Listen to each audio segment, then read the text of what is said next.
time for Lindsey's Lens. Your favorite segment of the day. Favorite segment of the day. What's in your lens today? Bad Bunny, the guy I know you know. So No stop idea. pretending like you don't know. So Never heard of her. Go ahead. The NFL thought it was just announcing a halftime show, but the moment Bad Bunny was revealed as the 2026 Super Bowl performer, conservative outrage exploded. And that says more about America than it does about music. So Bad Bunny isn't just another pop star. Born Benito Antonio Martinez Ocasio, he's a Puerto Rican artist who refuses to assimilate to what power structures demand. He sings in Spanish, he critiques the Trump administration, he defies gender roles, and openly advocates for immigrant communities, all while dominating the global charts. In less than a decade, he's become one of the biggest superstars in the world, rivaling Taylor Swift, Drake, and The Weeknd. The difference, he does it in a language that America often tries to silence. And silence is exactly what Trump world wants. Since they can't cancel his performance outright, they're threatening to weaponize ICE. Corey Lewandowski, an advisor at the Department of Homeland Security, recently said on The Benny Show, quote, "There is nowhere that you can provide safe haven to people in this country illegally, not the Super Bowl and nowhere else." He went on to say, quote, "We will find you, we will apprehend you, and we will put you in a detention facility, and we will deport you." Think about that. A Super Bowl halftime show meant to unite millions is being turned into a staging ground for fear. This isn't the first time Bad Bunny has worried about ICE targeting his fans. Earlier this year, he told ID Magazine that he skipped touring the continental U.S. out of concern that Latinos could be vulnerable to raids. That's not paranoia, that's reality. Trump's rhetoric has emboldened people to complain when someone speaks Spanish in public, to sling anti-immigrant slurs, to treat whole communities as a threat. We've seen this before. After Hurricane Maria devastated Puerto Rico in 2017, the U.S. response was slow and dismissive. You'll remember the mayor of Puerto Rico's capital, San Juan, described then-President Donald Trump's visit to the hurricane-hit island as, quote, insulting after he threw paper towels into a crowd at a relief center. Then at a Trump rally last year, a conservative comedian even called Puerto Rico, quote, a floating island of garbage. Bad Bunny didn't clap back with insults. Instead, he posted a stunning tribute to the island, its beauty, its people, its dignity. That's how he fights back, with love, pride, and art. So when critics call him anti-ICE or say he hates America, what they really mean is that he refuses to shrink himself or his culture to make them comfortable. He's proud of his heritage. He carries it onto the biggest stages in the world. Bad Bunny himself put it best when he announced the Super Bowl news. "What I'm feeling," quote, "goes beyond myself. It's for those who came before me and ran countless yards so I could come in and score a touchdown. This is for my people, my culture, our history."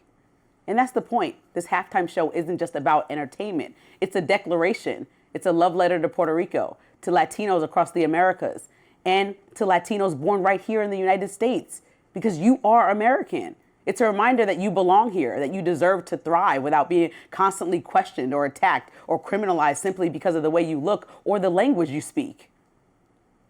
And yet the reality is brutal. Last month, the Supreme Court's conservative majority cleared the way for ICE to profile millions of Spanish speakers in Los Angeles, lifting a restraining order that had barred federal agents from stopping people solely because of their race, their language, their job, or even just where they live. So when Bad Bunny steps onto that Super Bowl stage, it won't be just about music. It'll be a resistance in real time, a performance in the face of policies and prejudice designed to erase Latino identity. And it will also be proof that despite these relentless attacks, millions of Americans are standing beside you, fighting on the right side of history, refusing to let fear define who gets to belong. As podcast host Janice Torres put it, quote, "Bad Bunny's career can be summarized in one line. Success does not require you to make yourself palatable to people with no taste buds." So get some taste buds, Robbie, and learn who Bad Bunny is, because he's not only one of the best-selling artists of our generation, he just is that amazing. Spanish, English, whatever, his songs are fantastic. I will escuchen to some Bad Bunny, I suppose. All right, I took a couple notes. Oh, you took out your notepad. As I said, my brain is not operating at full capacity this Okay. morning. So you referenced the Puerto Rico floating a pile of garbage. That was a comedian making a joke. So was Jimmy Kimmel. Puerto Ricans were Jimmy not Kimmel. offended by it. Is Jimmy Kimmel a comedian making a joke that all conservatives were outraged about? What Kimmel said was inaccurate, and Is the Puerto Rico a floating island of that garbage? was Is that obviously accurate? a joke, whereas what Kimmel said was premised on a wrong. No, you can't. Statement You can't dissect about jokes someone who if had, we're leaving about a jokes as specific jokes. person who had He just didn't been say Charlie murdered. Kirk's name. No, he didn't. He didn't even mention his name. I don't think it's he was talking about President Trump. a little broad. And he was talking about the racial killer humor. of- You know, when they say to me, "Oh, you like a spicy meatball?" Like, I'm not offended by that, so we can do that. It's not the same as What does that have to do? because I'm Italian. Okay, got it. We do a little bit of like, Got it. "Oh, Irish, you must love some potato." Like, it's just whatever. It's the way it goes. I don't think that's a big deal, and neither did Puerto Ricans because they voted for Donald Trump in record numbers.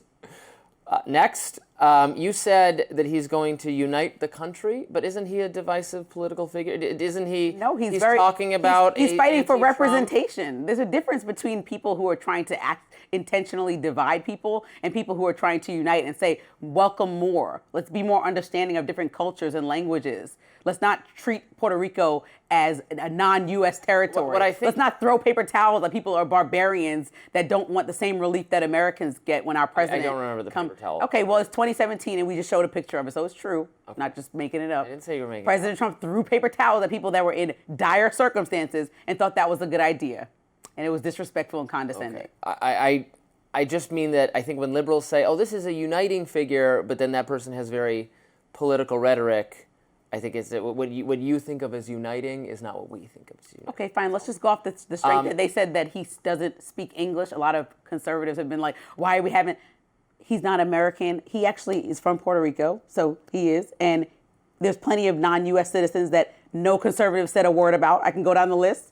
Coldplay. I can go down the list. Rolling Stones. Oh, I like. I didn't hear you guys when they were performing. I can go down the list. Paul McCartney. I like Coldplay. Everyone's allowed to perform that's not from the U.S. Paul besides McCartney, Bad Bunny. I'm a little over. Okay, keep but going. I love Coldplay. You too.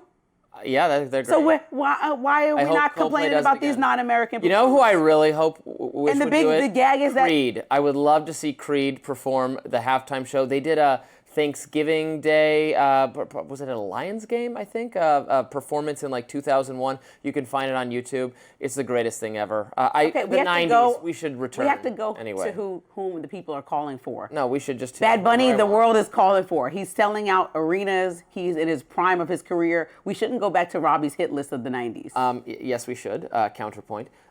Two more quick things. You said they're doing the profiling based solely on race. My understanding is, I could be wrong, is that the Supreme Court has cleared them to consider a number of factors. I don't think they can say, "Oh, you're just Hispanic." I named so we it: stopped you. location, job, Right, it has to be language, all those things. You right, said but solely because of one of the. I think it has to be all those things. We have a white person who migrated here from Ukraine that's also overstayed their visa that speaks English and looks to be the tone of a white person. How can you say you're going off of the way they look? So you would say, "Oh, they just look like a American white person.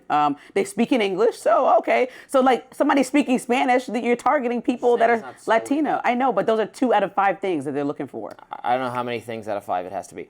Last point, I actually support the most pro-Puerto Rico policy we could possibly have, which would be a repeal of the Jones Act, which is a ridiculous 100-year-old policy that makes shipping more difficult. It's protectionism for U.S.